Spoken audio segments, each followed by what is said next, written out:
The average person spends nearly 2.5 hours a day scrolling through social media. That's 17.5 hours per week, which is roughly 70 hours a month. And that is a staggering 840 hours per year. If you started using social media when you were 16 and you think that you're probably going to be using social media for the rest of your life, this could be around 53,760 hours in your entire life spent scrolling through social media. And to put that a little bit more scarily, that is 6 years. 6 years of your life scrolling, commenting, liking, consuming. And social media use is increasing. I mean, let's face it, people are spending more and more time on social media. It goes up by roughly 3% per year.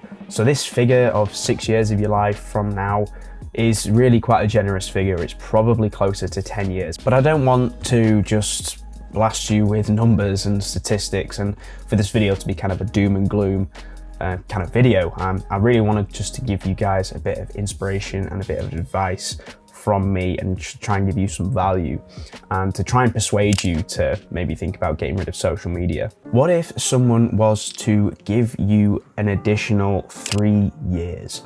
So what if you halved your social media usage? Let's just talk about that to start off with. If you spent half the time that you currently spend on social media, like an hour and 15 minutes a day, then that would mean in your entire life, you'd have an additional 3 years to work towards literally anything that you want. And I want to ask you, what would you do with this time? What would you do if someone gave you 3 years to work on a project in the background of your life, something that you could just work towards? Could you become a musical artist and learn how to make songs on, software to release onto Spotify?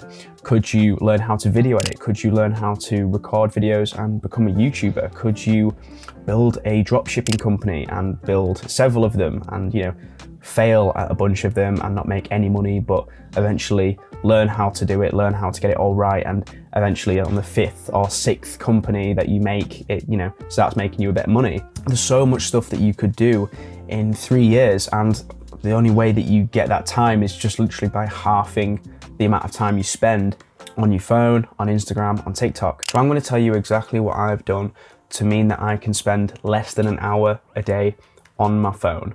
And the time that I do spend on my phone, to be honest with you, a lot of it is spent on Spotify and YouTube, watching podcasts when I'm in the gym or going for a walk, and how I'm able to take the time that I would have spent, that I used to spend, 1 year ago, I would just spend 2-3 hours a day scrolling through Instagram. I really want to just get across to you the fact that if you can grab up as many of those years as possible that your phone is going to be taking away from you in your whole life, you could use those years to literally do anything with your life. So the first thing I did when I heard this information was I deleted Instagram and I deleted TikTok, deleted Snapchat and deleted Facebook. So those are the 4 main social media apps that I have on my phone, and I deleted all 4 of them.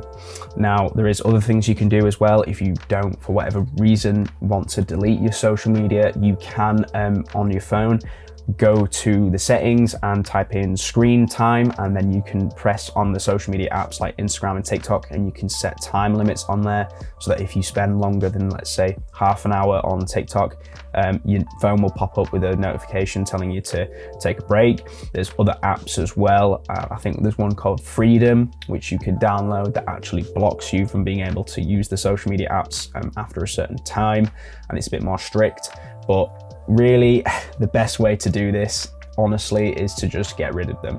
The way I like to think of it is, if you are spending more than 2 hours a day scrolling through TikTok, for example, I know that's a huge problem for a lot of people, especially with TikTok. If you're spending more than 2 hours a day from that and it's not really benefiting you in any way other than it's just pure entertainment and it's just something that you're getting a bit addicted to, you really can't stop picking up your phone, you really can't stop using it, then I would say you would just be best off getting rid of it, just deleting it. Your account's not going to go anywhere. Your account, if you've got a lot of followers or something, or you plan to use that following to do some kind of business in the future and you want to maybe sell on there or something, the account's not going to go anywhere.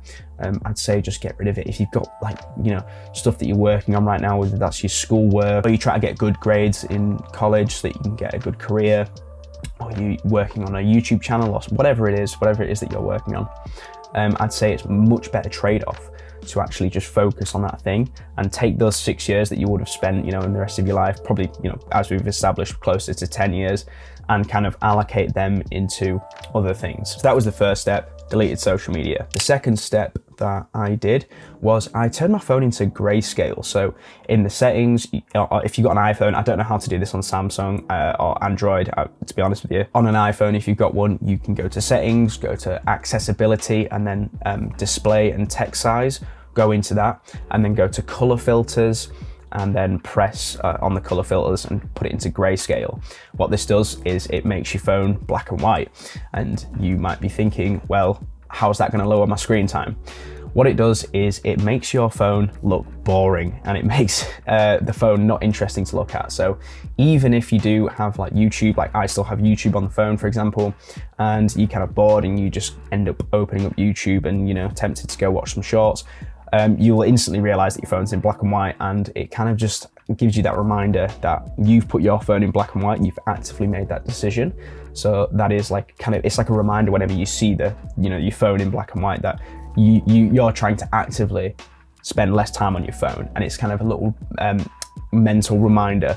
And it also just makes your phone look boring. So like watching shorts and watching YouTube videos on your phone doesn't look nearly as good. So you're just naturally going to spend less time doing it. And the last thing I've done is I've turned off all the notifications on my phone.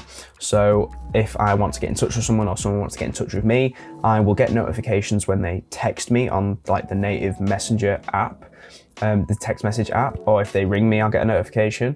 Obviously my phone will ring, but if it's like a notification from anything else like WhatsApp or, when I had social media, I did this step first. So I turned off the notifications whilst I had social media. So I didn't get any notifications from Instagram.